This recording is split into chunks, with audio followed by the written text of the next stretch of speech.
So thank you so much for joining us. Today we're going to be talking about caregiver and communication and identifying strategies for dementia care. So first, I'd just like to share with you about Elder Help.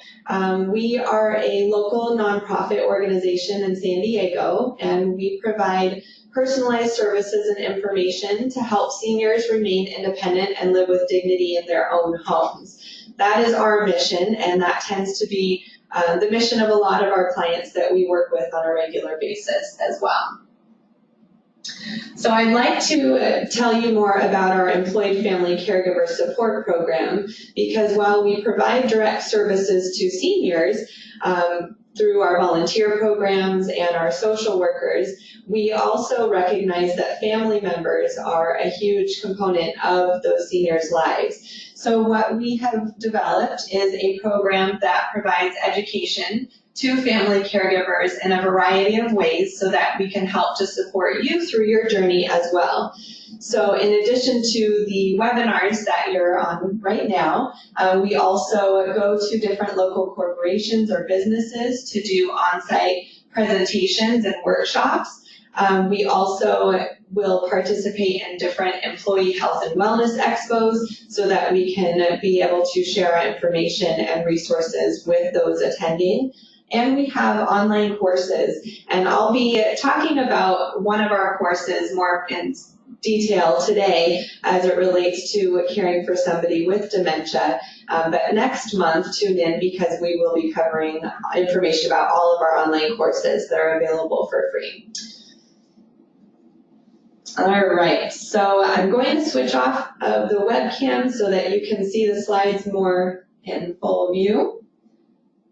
So we're going to talk about today what is dementia, what are some common symptoms, why early communication is important, and some communication strategies and tips and resources. So we'll cover all of those things. So what I'd like to do before we get into the tips and strategies is talk about dementia and what is dementia. So dementia is an umbrella term, and it describes a group of symptoms associated with a decline in memory or cognitive skills. So I like this diagram here because it shows that umbrella term with dementia and all of the different categories that are related and might be a certain part of that. We have Lewy body dementia, there's Parkinson's disease dementia, vascular dementia, and the most common is Alzheimer's disease. And Alzheimer's disease makes up about 60 to 80% of those who are living with dementia. So that's a very large number, and I think that's why a lot of times people will refer to dementia and Alzheimer's disease interchangeably, but they are different because Alzheimer's disease is one form of dementia. So just to keep that in mind. All right.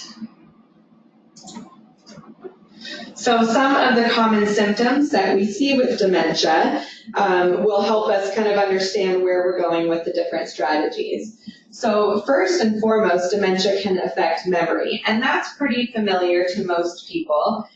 We understand there are changes with short-term memory as well as long-term. And long-term memory will typically remain intact longer, so it is more common for us to see changes in our loved one's short-term memory. For example, your loved one may be losing track of time, or maybe they're not able to tell you what they had for breakfast this morning. They could start to have difficulty finding their words, or maybe they're confusing words that are similar. Dementia can also affect your loved one's cognition, and you can see this most often with making poor decisions or lack of good judgment, maybe lack of reasoning. So your loved one may be more inclined to answer the door to a stranger or to donate a large amount of money to a solicitor. You may also notice that your loved one is having more difficulty with planning tasks or activities, whether it's following a simple recipe that they are familiar with, and you're noticing difficulty with that, or maybe playing their favorite game or balancing their checkbook, which are some of those tasks that are the day-to-day things that we need to be able to do. So it's important to just take notice if your loved one is having any of these symptoms so that you can be more aware and can better provide that support. You may also notice that your loved one is becoming lost in familiar places. Maybe they're still driving and they are mentioning to you that they had lost their way, or things have changed a lot in the neighborhood and so they didn't know where to turn like they're used to. Or maybe they're losing common objects. So obviously, please keep in mind that it's perfectly normal for any of us to lose our keys or lose the remote, as long as we are able to backtrack and retrace our steps, maybe from 30 minutes ago or even 2 hours ago. But if your loved one's remote is in the fridge, or if you found their keys that are in a different place than they normally are, you may want to start paying some closer attention so that you can identify where they're struggling and how you might be able to support them. Your loved one may be saying that they want to go home when they're already home, or looking for items or things from their past, like a childhood pet. These are all related to the dementia. So in addition to the memory and cognition, you may also notice changes in your loved one's behavior. Maybe your mom has always been relatively happy and handles situations in a calm manner, but lately you're noticing that she appears more agitated and is becoming more easily frustrated. She may also be showing some signs of depression and withdrawing from social activities. That's very common as well. And this could be because maybe your mom is noticing the changes with her own memory and cognition, and she doesn't want anybody else to notice. So she's deciding to stay at home and not go out and do her regular activities as she used to. So you might also notice changes in her mood or personality during different times of the day or in general. Your loved one's physical abilities may also change as well. Maybe you notice that your dad is shuffling his feet or seems to be experiencing difficulty with his balance or coordination, and that's a change and a shift for him. Maybe you notice that there's one step going down into the living room that he's having some difficulty maneuvering, and that's part of losing that spatial awareness and also that depth perception. So a lot of times you'll see in different places that people will put a strip of colored tape that is at the bottom of the step so that we all could benefit from that, knowing when the last step has come and now it's going to be on flat ground. But it's especially helpful for somebody who is living with dementia. There are many tips and strategies that we can offer in these cases, and I do want to take a moment to highlight Elder Help's course number 4 that we have is specifically for those who are caring for a loved one with dementia. And we have a safety checklist that is part of that course. Easy things that you can do going throughout your home or your loved one's home. And there's a lot of good, helpful tips that anybody can put into place to make it a safer environment. So we want to recognize that fall prevention is a hot topic for anybody, and even without somebody who is living with dementia, that's a topic that we're always wanting to make sure we're preventing somebody from having falls, but even more so when somebody does have that decline in their spatial awareness and their depth perception. It's especially important to notice that. So a concept that we are taught early on in life is to put ourselves in someone else's shoes so that we can understand where they're coming from. So before we move on, I do want to share part of a story with you that is written from the perspective of a person living with dementia. It may be familiar to some of you, but it might also be new. So it's called The Experience of Dementia as a Journey. I am going on a long journey by train. As I begin, the city skyscrapers and country landscape look familiar. As I continue my journey, the view reminds me of times gone by, and I feel relaxed and comfortable. The other passengers on the train seem to be experiencing the same things that I am, and I engage in pleasant conversation with them. As the journey progresses, things begin to look different. The buildings have odd shapes and the trees don't look quite the way I remember them. I know that they are buildings and trees, but something about them is not quite right. I wonder if my mind is playing tricks on me. I decide to act as if everything looks all right, but because it does not, I have to be on my guard. This places some tension on me, but I believe I can tolerate it for the remainder of the trip. I do, however, find myself becoming so preoccupied with appearing all right that my attention is diverted from the passing scenery. After some time, I look out the window again, and this time I know that something is wrong. Everything looks strange and unfamiliar. There is no similarity to anything I can recall from my past. I must do something. I talk to the other passengers about the strangeness I feel. They look dumbfounded, and when they answer, they talk in a new language. They look at me knowingly and with sympathy. I've got to get to the bottom of this, so I keep after them to tell me where the train is and where it is going. The only answers I get are in this strange language, and even when I talk, my words sound strange to me. Now I am truly frightened. At this point, I figure that I have to get off this train and find my way home. And that author is unknown. If you want to read the entire story, you can find it on Tifa Snow's website, and I've included the link here, and I can also send it out when I send out the recording of this webinar. And I felt like this was a really perfect story to include when we're talking about dementia and communication with our loved ones experiencing dementia, because coming from their point of view, they're noticing changes as well, and they often become frightened.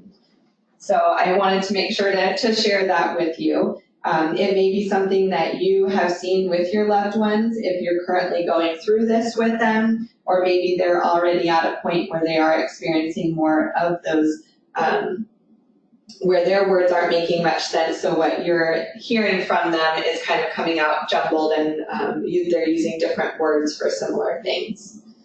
So I think it really resonates because a lot of times our loved ones are trying to cover up what experiences they're noticing or changes that they're feeling. And inside, though, they're scared and they're unsure about what's going to happen next. And ultimately, they're at the mercy of others, which isn't a comfortable feeling for anybody of any age. So that's something to keep in mind.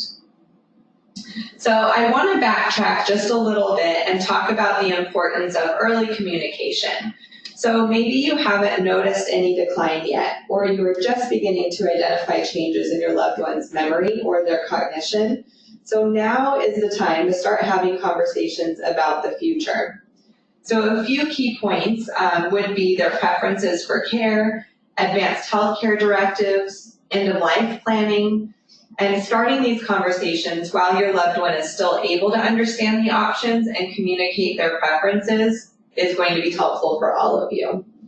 So I'd like to share a tip from a family caregiver. We interface with family caregivers all the time, and if they have good tips and if they share their experience, we like to pass that along. So one family caregiver shared with me that her and her mom had discussed the possibility of at some point her mom might need a higher level of care in order to continue living at home safely. And furthermore, beyond that, she may even need additional care and supervision that can only be offered in a senior living environment. And they, of course, were taking cost into consideration because the care for cost or senior living environments, there's a variation there and they are often expensive. But she and her mom started researching community-based organizations so that they could find out what services were available for occasional support or check-in calls or check-in visits. They also looked at home care agencies, which can provide that daily assistance with personal care. Maybe it's bathing or dressing or toileting, meal preparation, those types of activities. And they also looked at assisted living facilities so that if she should need to move out of her home, they would have those options. So what they did is they put all of these top 3 choices for each category into a resource folder. So now the daughter can make those determinations based on her mother's care needs as they change and progress over time. So this helped her mom to be able to feel like she had contributed to her future, and she had more of a peace of mind knowing what the options were. And her daughter, of course, felt a peace of mind knowing that they had made those decisions together, and she could start with choice one, and if that didn't work out, they could go to the next one in line, and they weren't just starting from scratch and having to try and figure it out during a crisis situation. So in addition to that, it's also important to have your loved one designate an advocate on the legal side of things. That's often called an advanced healthcare directive, because if they are no longer able to express their own wishes or make their own decisions, that falls to you as the family to make those calls. And unfortunately, if you don't have the legal side and an advanced healthcare directive in place, you may not be able to make those decisions, even if you think you know what your mom or dad would have wanted.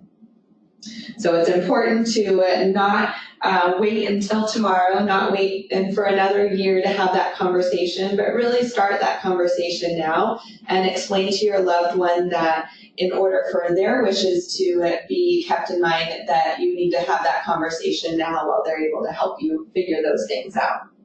I also want to highlight, I did include a local resource here for those of you who do live in the San Diego area. Sharp Healthcare has an advanced care team that can help with all of these different planning strategies and can help walk you through that process. And I'd like to note that it's a service that can be accessible to anybody, even if you're not a Sharp member. So I definitely encourage you to take a look at that and see how they might be able to help walk you through that process. It's not an easy process for anybody, but at least they could give you some tips and guide you through it so that you're better prepared and can plan ahead. All right, so we're going to now jump into our communication strategies.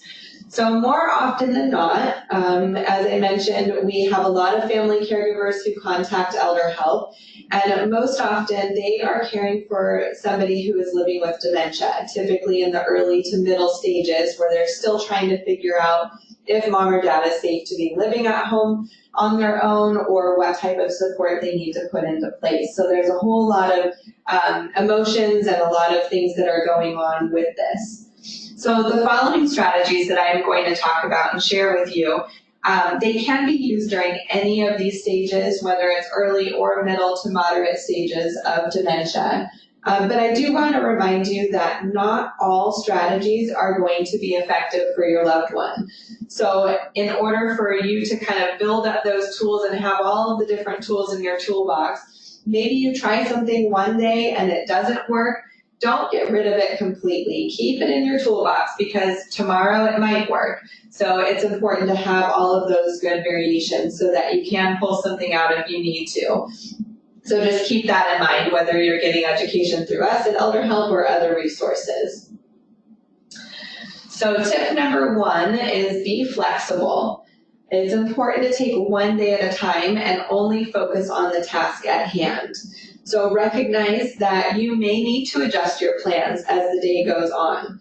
And I love the picture at the bottom because I feel like that is a perfect example. You may come to a crossroads one time during the day or your visit, or maybe multiple times. And it's important to just know that it's going to just be something that you're going to have to recognize and taking another detour and trying to make the most of it. Your loved one may have trouble finding a word or doing a task, and rather than jumping in immediately or interrupting them, give them some time, try and let them come up with it, and if not, maybe you can help redirect them or do it in a way where they don't feel as though you're reminding them of what word they're referring to. It's also important if you are taking your loved one to an appointment or even a social activity or a family gathering, be mindful of the time it may take to get ready to go, especially if your loved one is in the middle to moderate stages of dementia. There may be a lot of questions during that process, and you may have to look for different ways that you can redirect them to a specific task. So try to allow enough time for that transition to be smooth enough. And it's important so that when you do get to your destination, your loved one is not as agitated because maybe they didn't have any distress, and you also feel more relaxed. So it's going to make the experience much more enjoyable. Also be aware of your body language and your facial expressions. Your loved one's not only picking up on your verbal cues, but they're also looking at your nonverbal expressions as well. All right, so tip number 2, be patient. When communicating with your loved one, try and speak slowly and clearly and use short sentences and avoid open-ended questions. So they may not be able to tell you what they did last week or yesterday, or maybe even how they slept last night. These questions that you're asking could be causing increased frustration. So instead, try and have just simple small talk. Maybe talk about the weather, or if you see something on the TV that they're currently watching, have a conversation about what you're seeing on the TV. Maybe it's a picture in the room that you can identify and you can have a conversation about. If they can actually see what you're talking about, maybe they'll be more relaxed during that conversation. And even if they use a different name of somebody who's in the picture, just try and go along with it. And of course, if your loved one is still living on their own, you will be curious about what they ate for breakfast or how they did sleep last night. But asking them those questions once they're in that moderate stage of dementia will only cause that frustration, and they'll be not as inclined to answer it correctly. So it's important, if you are having those concerns, to look for different monitors that can be placed throughout the home. And if you need any suggestions on those, I can share those with you after. It's also important that if you have other family members stopping by, or formal caregivers, or maybe volunteers that are coming, they can also put the pieces together with you so that you have that full picture. And when you do ask a question, make sure that you are allowing plenty of time for them to respond. And if you need to repeat a question or you need to repeat instructions for a certain task that you're doing, make sure that you repeat them in the same exact way. Because if you're changing how you're asking the question, which is common for us all to try and do that, or if you're changing how you're providing those instructions, that's only going to confuse them a little bit more. So we want to make sure that we're clear, we're concise, and we're using the same exact description every time. And it's important to recognize that through this process, you will also need to learn how to adapt to the new normal. It's not going to be easy, so allow yourself time to do this.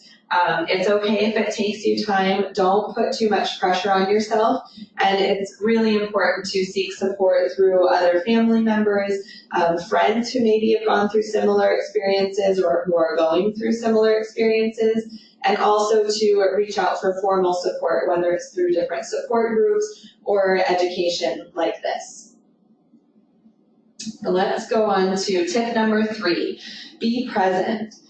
So live in the present moment of your loved one and validate how they are feeling. And this can be the most difficult thing for family members to do because it's not our first reaction.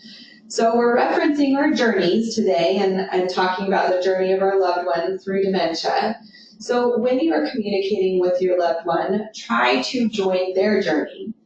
If you're trying to bring your loved one to your reality, it is only going to cause frustration for you both. So it's important to recognize that in your loved one's mind, they may still be working. They may still have young children. And the idea that they have retired or that their spouse has passed away is just simply not possible. So they may think that they need to get in the car to go to the store, or they need to get home to make dinner. And you may notice this happening all day long, but you may also notice it being more prevalent later in the afternoon or evening. And you may also see it accompanied with certain behaviors. That's often referred to as sundowning when you notice those changes happening later in the afternoon or evening. So just keep that in mind. It is very challenging to go through this experience, and if you're noticing this with every visit and every conversation, that can be a challenge for you to process. But if you join their journey, it is going to make those interactions more enjoyable, and you'll tend to have less conflicts. Of course, you may not realize it at first. During your conversation, maybe with your dad, he may ask, "Where is little Susie?" And that might be you. And if you remind him, "Dad, I'm right here. I'm your daughter Susie," he may try and cover it up by saying something like, "Oh, well, I met my sister Cheryl," but over time you'll notice that he's not even going to recognize if he used the wrong name, and if you correct him, he'll simply look at you with confusion and may become more frustrated and agitated because it's just not making sense to him. So as difficult as it is, it really is important to join your loved one's journey. If you do notice that your loved one is asking questions that aren't for present reality, maybe where are my babies or when is mom coming over, try redirecting them by asking questions like, well, what is your mom like? Or tell me about your babies. Or changing the subject completely might be something that you prefer to do. And it could be something simple as it's time for lunch or let's go for a walk, and that'll shift the conversation. Always remember to use good eye contact and try and avoid distractions or multitasking. Those can make it very difficult for your loved one to focus on your conversation. If you're multitasking and doing two things at once, they might be having a hard time following the conversation itself. So I'd like to share another story with you that was from a family caregiver. I recently spoke with a daughter who said that her father wakes up in the morning happy and ready for the day. He typically fixes himself a light breakfast, watches TV, and even goes to check the mail. But throughout the day and into the evening, he becomes more disoriented and confused and says that he needs to get home. Yet he's lived in the same house for 50 years. And he doesn't recognize his wife and continues to tell her that she needs to leave. I'm not sure if that's a situation that you've experienced with your journey through this caregiving experience at all, but really I'd like to let you know there isn't a simple solution. It's just about trying to figure out how to support your loved ones going through this, as well as the different family members that are involved. So with this situation, the mom or the wife is going through so many emotions every single day, and the daughter who lives out of town is trying to support her from a distance, but that can be difficult as well. So she finally reached out for help and is starting to get connected to local resources because she identifies that her mom needs a break. Her mom needs to have the option of going out with some friends or maybe going to the grocery store on her own.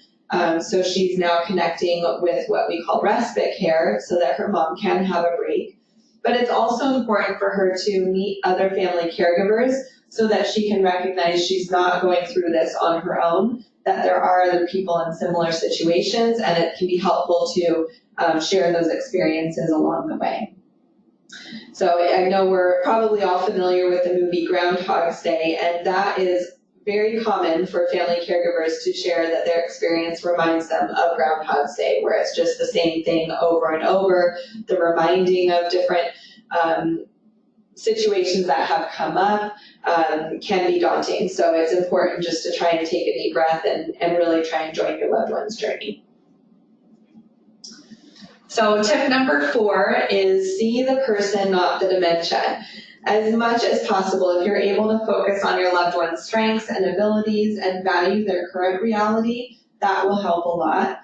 Try and remain empathetic. They are going through so many changes as well. And however, you may not see that they are going through those changes. You may see them as a different person, but they're still the same. They're still your parent or grandparent, whoever it might be, and they're just having more difficulty expressing their own thoughts and their feelings. So again, trying to adapt to a new normal, it's going to take time, but it is part of the process. So I'd like to point out in course 4, again, with Elder Help. So we have the link down at the bottom of this slide, but you can access all of our courses by just clicking on that link and enrolling into all 5 of them. But course 4 specifically is focused on caring for somebody living with dementia. So I like this statement because with empathy and compassion being so important, you can really reframe the way you see your loved one by understanding that they're not choosing to be forgetful or stubborn, but that it is a symptom of the dementia. So trying to keep that in mind might help you throughout this process. So of course, communication not only with your loved one is part of this, but it's also important to have communication with other family members that are in this care team with you. So I've put a list of different types of caregivers, and maybe you fit into all of those categories, or maybe you fit into one or two. One of our courses, Course 2, also helps to recognize what other family members could be part of your care team, so that you are able to have that support network and know that you're not on your own through that process. So it is important to have that conversation with them. Remember that everybody processes life events and changes in their own way. So you may process changes with your mother or father very differently than your sibling might, or than your brother-in-law might. So it's important to notice all of those. It can help to have that constant communication with all family members involved so that you can avoid conflicts later on. If you don't share with your sibling about your mom's health declining over the past 6 months, they might be blindsided when you discuss it and when you bring it up and you're asking for their help and their support in making decisions. They might have a very different reaction, because if they had 6 months to prepare for that change, they would be in the same position you are. But if they're just hearing about it now today, that might be difficult for them to come to terms with. You may not always agree with the plan of care, but by having those conversations and keeping the line of conversation open, discussing those pros and cons with each other will really help in the long run. You may have the experience that I shared with you from a family caregiver where the daughter lives out of town. That might be your reality, where you have a family member who is living at a distance, and they may think that your mom or dad is doing just fine, because when they are on a phone call with them, you have small talk and they are able to answer those questions perfectly fine. They might not notice all of those daily changes. But if you're visiting them on a regular basis, and if you're seeing the changes with their eating patterns and with their cleanliness of the home, maybe their laundry or their grooming and hygiene, you're noticing changes in all of those areas. So instead of having those negative discussions with the long distance caregiver about them not understanding what it's like, try and provide them with those specific examples and suggest that they Skype with your parent, or maybe they do FaceTime or video chat, even an unplanned call, so that they can really see what's going on from your perspective as well. It is very difficult for us to acknowledge that our loved ones' reality is changing and that we're going to see this progression with the dementia. Nobody wants to admit that changes are happening, so it can be overwhelming a lot of times. It can be unsettling, whether you are seeing your loved one on a daily basis or whether you're hearing about it from afar. So just remember that you are going to process things differently, and it's helpful to connect with local resources wherever you are. Often there's a lot of resources that are available for family caregivers, so even if you have a sibling or somebody who lives out of the area and they're struggling, maybe they have certain resources that are available in their particular area that can provide them guidance through this process. So I do want to mention a few resources that I think will be especially helpful. I've already talked about Elder Help's online course, number 4, when your loved one has dementia, and we have different family caregiving strategies through that course as well. If you are local in San Diego, there is an organization called Alzheimer's San Diego, and they provide memory screening. So if you are noticing some changes with your loved one and you're feeling like it might be good for them to have that evaluation, you can contact Alzheimer's San Diego and find out how to get a memory screening scheduled. They also offer a lot of socialization, education for family caregivers as well as individuals who are going through the dementia process. They offer support, and they do have a volunteer respite program called All's Companion. So if that's something of interest to you, if you look on their website, that can help give you all of the information. I did mention that there are different tips to use for home safety, and I would like to say that Alzheimer's San Diego has a good section on their website that talks about those safety techniques, so keeping that in mind as well will be helpful. Southern Caregiver Resource Center is another great local resource. They provide one-on-one counseling and support to family caregivers. They also do classes out in the community, so if you're looking for group opportunities, that could be a really good opportunity for you to get connected to other family caregivers. And they also provide respite care, so checking in with them. Theirs isn't done through volunteers, it's actually done through caregivers with home care agencies. So finding out more about their program could be helpful to you as well. And then I did want to include Alzheimer's Association. That is the national organization, and they have a 24-hour helpline. So if you are experiencing changes with sundowning or anything that might come up throughout the middle of the night, maybe your loved ones are experiencing that, or your parent spouse is explaining those scenarios that might come up, this 1-800 number could come in handy for all of those cases, because they are available to help walk you through that process and give you tips in the moment on how to diffuse the situation. So that could be a really big help for you. So I'd like to remind you to save the dates for our next webinar. Will be Thursday, June 20th, same time, 11 o'clock, and we'll be exploring Elder Help's online learning. So you'll get a sense of our online courses. So if you haven't taken the time to check those out yet, if you tune in for that webinar, you'll be able to see all the good tools and assessments and exercises that can be available to you with just a click of the button. And then on Thursday, July 18th, we will be having a special guest speaker who will come and talk about the benefits of physical therapy and how you can have access to that for your loved one. So there's a lot of great benefits, and we're wanting to make sure that we're bringing those to your attention. And there is our contact information. If you have any questions about Elder Help's programs, feel free to give our office a call. It's the 619 number on your screen. If you want to send an email, you can do that through our info line. If you're interested in finding out more about our family caregiver support program, of course, you can email through corporate relations. It's corporate_relations@elderhelpofsandiego.org. And our website has so much information and also includes the library of past webinars that we have recorded, so feel free to take a look at those as well. If anybody has any questions, I'd be happy to answer those now.